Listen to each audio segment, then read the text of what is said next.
겨자씨는 눈에도 잘 띄지 않을 만큼 모래알처럼 작은 씨죠. 얼마나 작냐면 겨자씨를 한 2만 개쯤 모아야 그 무게가 겨우 한 30g 정도 나가게 되는, 그렇게 작고 작은 씨가 겨자씨입니다. 그런데 참 놀라운 건 그 겨자씨가 한번 심겨져서 자라면 한 3m에서 4m는 훌쩍 커버릴 정도로 그렇게 놀라운 성장을 보이는 특성을 가진 것이 바로 이 겨자씨여서, 예수님께서 바로 그 겨자씨의 특성을 두고 천국이 이런 곳이라고 말씀해 주셨습니다. 즉 작은 것에서 시작하여서 점점 커지는 것, 그것이 바로 천국이라고 말이죠.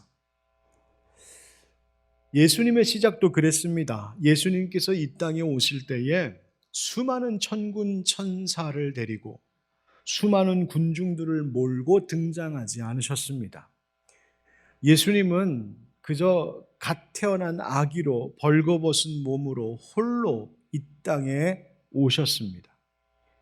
예수님을 찾아와 경배한 이들도 동방에서 온 몇몇의 박사들과 힘없는 양치는 목자들이 전부였습니다. 예수님이 시작하신 천국, 그건 그렇게 홀로 그리고 작게 시작된 것이었습니다. 예수님이 부르신 제자들도 12명에 불과했지요. 당시 세계를 제패하듯 했던 로마 제국의 권세와 유대 종교 지도자들, 유력한 자들의 힘에 비하면 정말 겨자씨처럼 보잘것없이 작게 보이는 수였습니다. 그러나 예수님은 바로 그러한 자들을 통하여서, 그 작은 제자 공동체를 통하여 이 땅에 천국을 이루어 가셨습니다.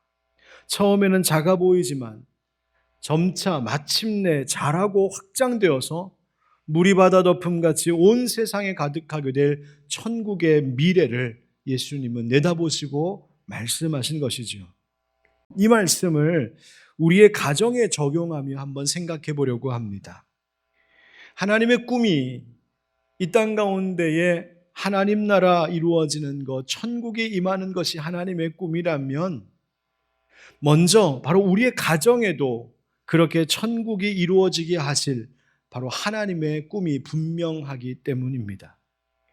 어떻게 해야 될까요? 아니, 우리 그리스도인들로서 나부터 할 수 있는 일, 우리가 해야 할 일이 무엇일까? 오늘 말씀 통해서 그거 한번 들어보려고 합니다.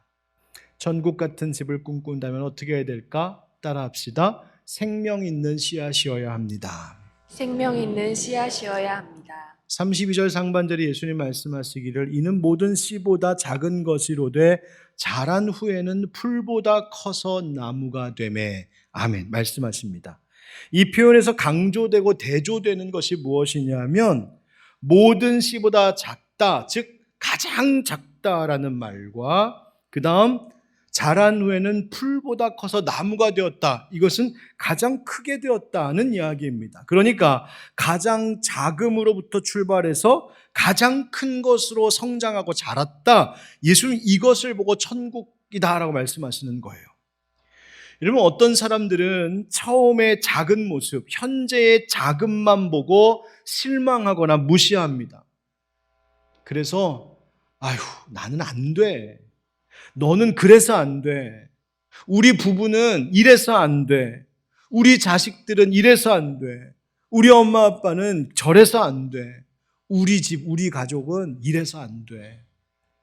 지금의 모습, 지금의 작고 연약하고 부족한 모습만을 보고 그것으로 단정짓고 실망하고 포기해버리는 것이죠. 그러나 앞서 말씀드렸던 것처럼 천국의 시작은 원래가 언제나 작고 보잘것없는 것으로부터 시작하는 것이었습니다. 여러분, 예수님의 제자들이 처음 12명 모였을 때, 예수님까지 하면 13명의 청년들 모여 있을 때 아마 주변 사람들이 그거 보면서 그랬을걸요. 아유, 저 배운 것도 없는 시골놈들이 모여서 뭘 하겠다고 저렇게 몰려다니나. 아마 그렇게 바라보는 사람들도 있었을 겁니다. 그러나 그것이 아니었죠. 예수님은 그 작은 모임이 자랄 것을 분명히 보고 계셨습니다. 어떻게? 바로 그 안에 생명이 있으면 자라는 것이었어요. 예수님은 그것을 아셨고 예수님이 그 제자 공동체 가운데 생명을 주셨습니다. 그리고 그것이 자라났습니다. 여러분, 겨자씨가 아무리 작아도 그 작은 것으로 끝나는 것, 보잘것없는 것으로 끝나지 아니하고 결국 자라게 되는 이유가 무엇입니까? 이유는 단 한 가지, 그 겨자씨 안에는 생명이 있기 때문입니다. 그러므로 우리의 가족도, 나도, 내 사랑하는 가족들도 지금의 크기, 겉으로 보이는 현재 상태, 이것으로 단정 짓고 이게 전부다라고 여길 것이 아니라 그보다 더 중요한 것은 지금 그 속에, 그 안에 진짜 생명이 있는가, 그 속에 생명의 일이 지금 일어나고 있는가를 주목해야 되는 겁니다. 여러분, 언뜻 보면 겨자씨와 비슷해 보일지도 모를 모래알, 그러나 그 모래알 비슷하게 생겼다고 해서 그 모래알 모아다가 몇 톤을 땅에 들이부어 심어도 절대로 나무가 되지는 않습니다. 모래알에는 생명이 없기 때문입니다. 죽은 씨앗도 소용없습니다. 볶은 콩, 볶은 씨앗 아무리 심어봐야 아무 소용없습니다. 생명이 끝났기 때문입니다. 그렇다면 여러분, 우리의 가정도 마찬가지인 것이죠. 여러분, 내가 우리 가정에서 무엇을 심고 있는지 봐야 됩니다. 나는 과연 무엇을 힘써 심고 있을까? 과연 나는 생명 있는 씨앗을 심고 있을까? 아니면 열심히 뭔가를 심고는 있는데 전혀 생명 없는 헛것만 심고 있는 것은 아닌가? 우리 집, 우리 가정 살리겠다고, 잘 되게 하려고 무엇에 힘쓰고 있는지 봐야 됩니다. 우리 집안 세우겠다고, 우리 자식들을 위해 한다고 무엇을 노력하고 있는지 봐야 돼요. 무조건 열심히 한다고 좋은 것 아니라 진짜 생명 있는 씨앗 심어야 된다는 말입니다. 여러분들이 열심을 내고 있는 그것이 그저 혹시 육적인 그것에만 머물러 있는 것은 아닙니까?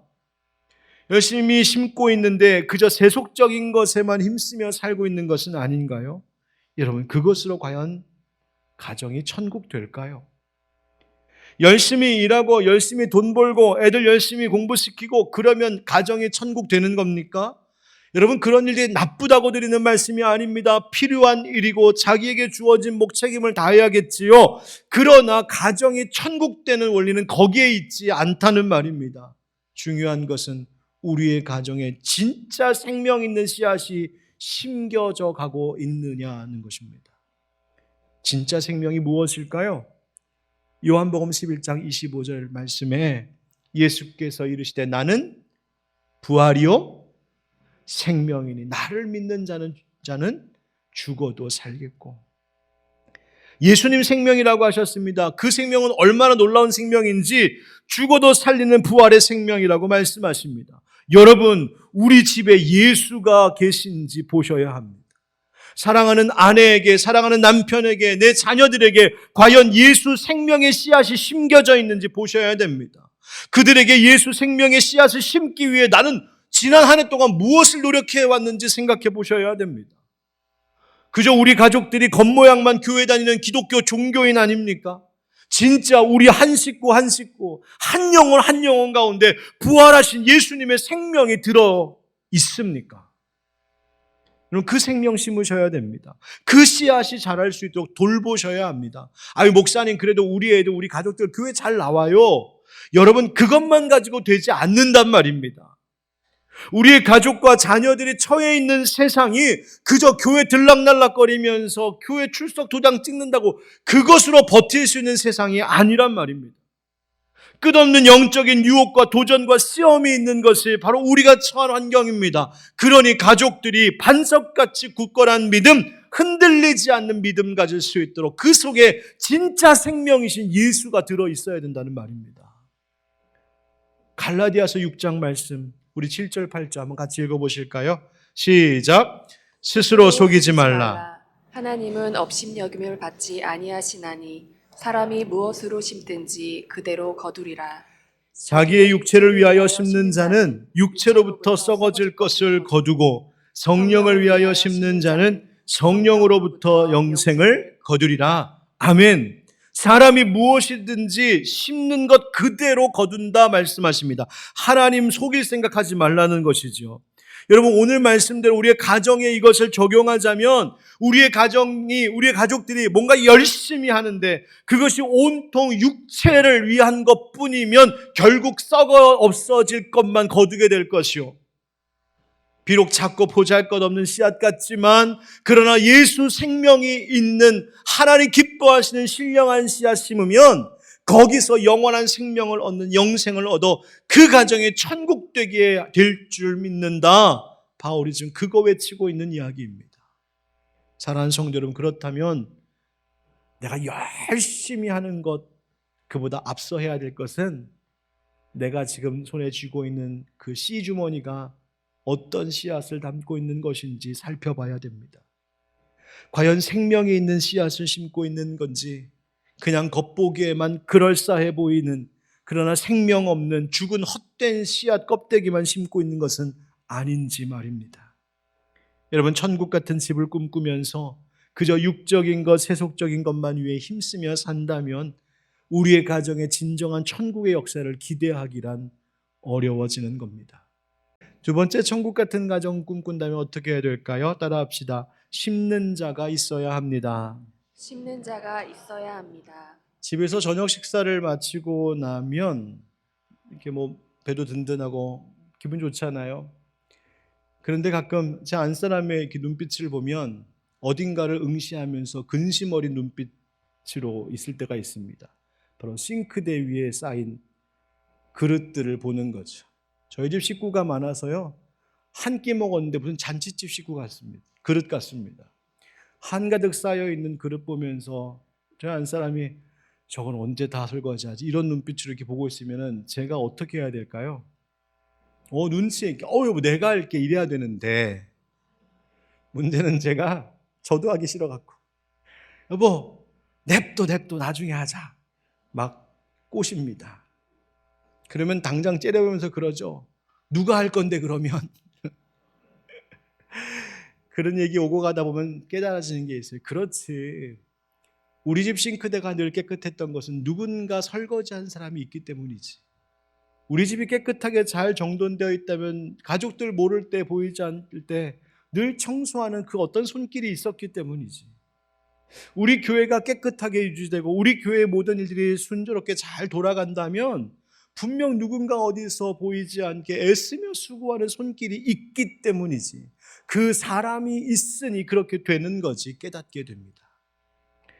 오늘 예수님 말씀하실 때 31절에 또 비유를 들어 이르시되 천국은 마치 사람이 자기 밭에 갖다 심은 겨자씨 한 알 같으니. 아멘. 이 말씀 묵상할 때마다 그 작은 겨자씨에다만 주목하다 보니 놓치고 있는 것 하나가 있었음을 깨달았습니다. 그것은 그 겨자씨를 심는 사람이 있었다는 것입니다.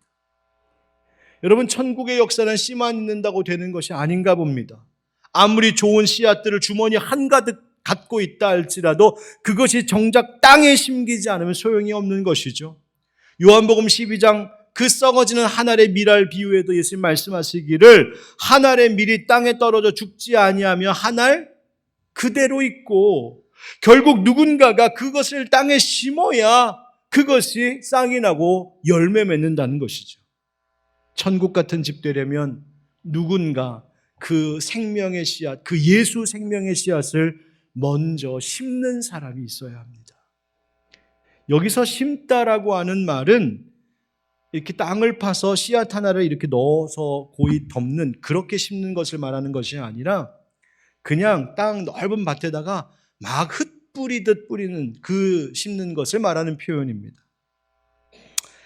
그런데 밭에 이 겨자씨, 그 작고 작은 그 겨자씨 흙 뿌리고 나면 그거 다시 찾을 수 있을까요? 없을까요? 찾을 수 없습니다. 그게 뭐가 흙인지 뭐가 겨자씨인지 보이지도 않습니다. 그렇게 눈에도 잘 보이지 않는 씨를 뿌리는 사람, 그 사람에게는 꼭 필요한 것이 있습니다. 뭐가 필요하냐면 믿음이 필요합니다. 어떤 믿음일까요? 내가 지금 이거 막 뿌리고 나면 다시 찾지도 못하고 줍지도 못하고 어디 갔는지 알 수도 없지만 난 한 가지 분명한 사실을 믿는다. 내가 뿌린 이 씨앗이 어딘가에서는 싹을 틔우고 뿌리를 내릴 것을 나는 믿는다라고 하는 확신이 있어야 그거 뿌릴 수 있는 겁니다. 만약에 이 뿌리는 모든 일들이 헛수고라는 생각이 든다면 그거 누가 가서 뿌리겠습니까? 믿음 없다면 씨를 뿌리러 밭에 나가지도 않겠죠.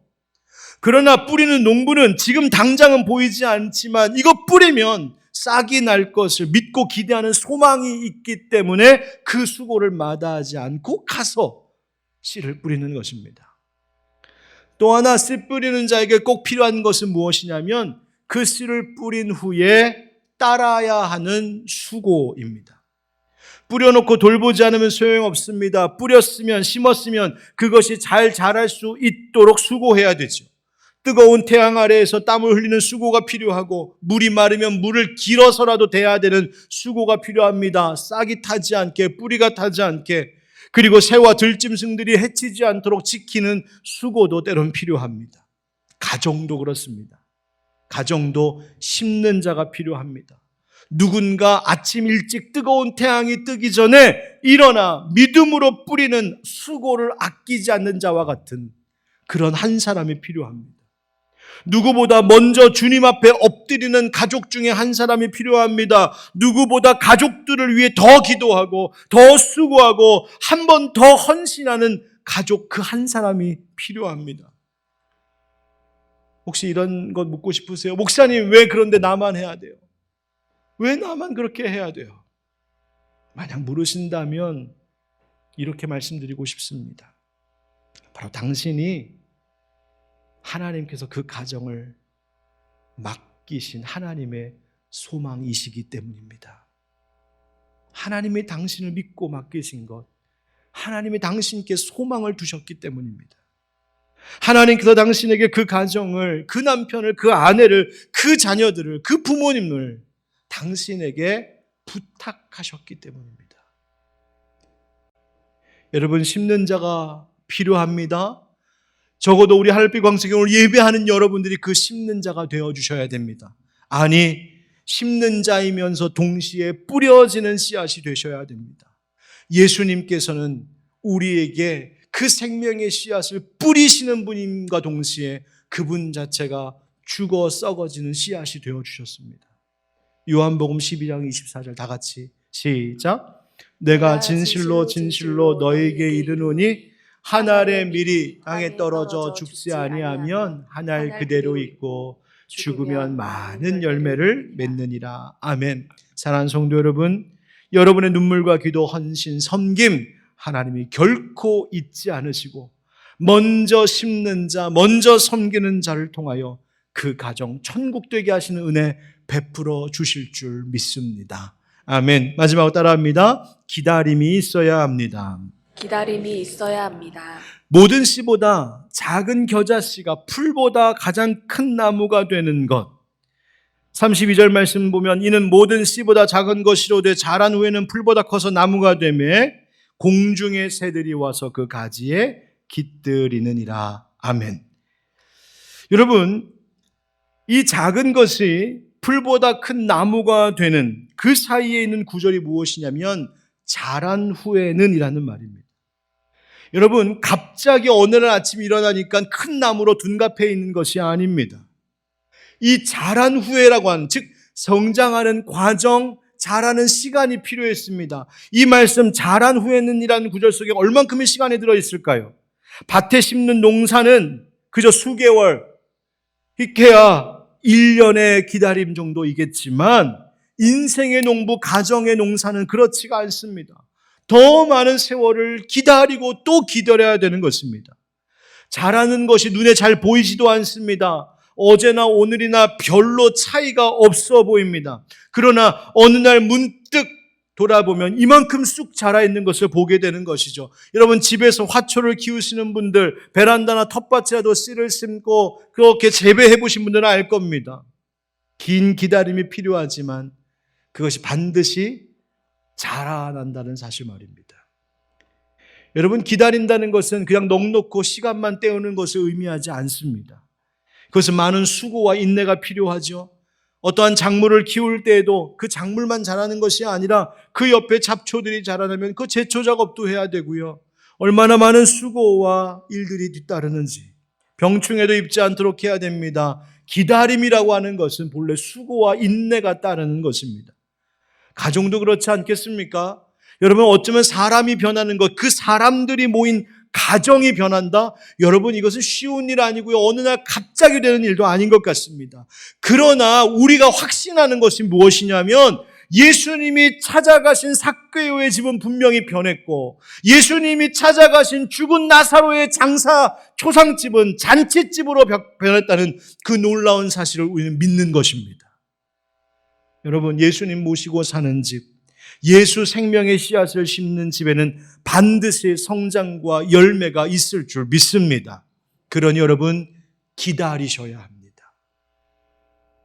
남편을 조금 더 기다려 주셔야 하고요. 아내를 조금 더 기다려 주셔야 하고, 여러분들의 자녀들을 소망 가운데 조금 더 기다려 주셔야 합니다. 사도 바울이 데살로니가 교회 성도들에게 이런 편지를 쓰지요. 너희의 믿음의 역사와 사랑의 수고와 우리 주 예수 그리스도에 대한 소망의 인내를 우리 하나님 아버지 앞에서 끊임없이 기억함이니. 아멘. 바울이 말하기를 데살로니가 교회에 내가 복음의 씨앗을 뿌렸는데, 그러면 교회는 복음의 씨앗이 뿌려진 것만으로 다 된 것이 아니었던 겁니다.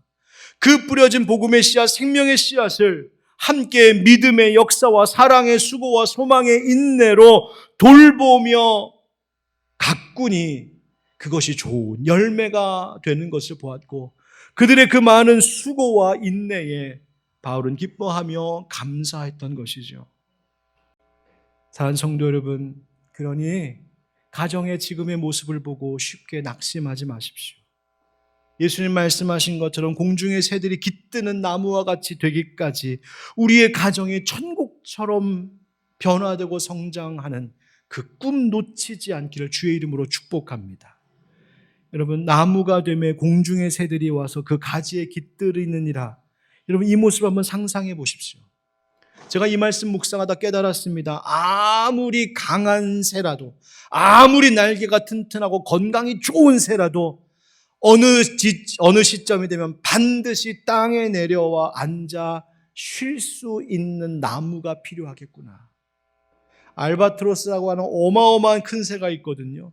그 새는 몇 번 날개짓만 하면 바람을 타고 글라이더처럼 그렇게 날아가는 새라서 어떤 경우는 6개월 동안 한 번도 땅에 안 내려 계속 날아간다는 이야기도 있습니다. 그런데 6개월이 되면 그 강한 새도 내려와 앉아야 될 때가 필요합니다. 여러분, 우리의 가족들도 그렇지 않을까요? 그렇게 고집스러워 보이는 그 남편도 날개짓 지쳐서 때로는 내려와 앉아 쉬어야 될 안식할 나무가 필요한 사람입니다. 그렇게 떼쓰는 아내도 그 날개짓 잠시 접고 쉬어야 될 안식처가 필요한 사람이고, 그렇게 지멋대로인 것 같은 자식들도 언젠가 돌아와 쉴 수 있는 안식처가 필요한 아이들입니다. 그때 안식처가 어디가 되어야겠습니까? 세상의 다른 어떤 곳이 되면 어떻게 하겠습니까? 바로 우리의 가정이 우리 가족들의 천국 같은 안식처가 되어야 하고, 우리의 교회가 사람들이, 가족들이 날개짓이 피곤하여서 쉬고 싶을 때 앉아 깃들 수 있는 나무가 되는 것, 바로 그것이 가정과 교회가 천국 되는 모습입니다.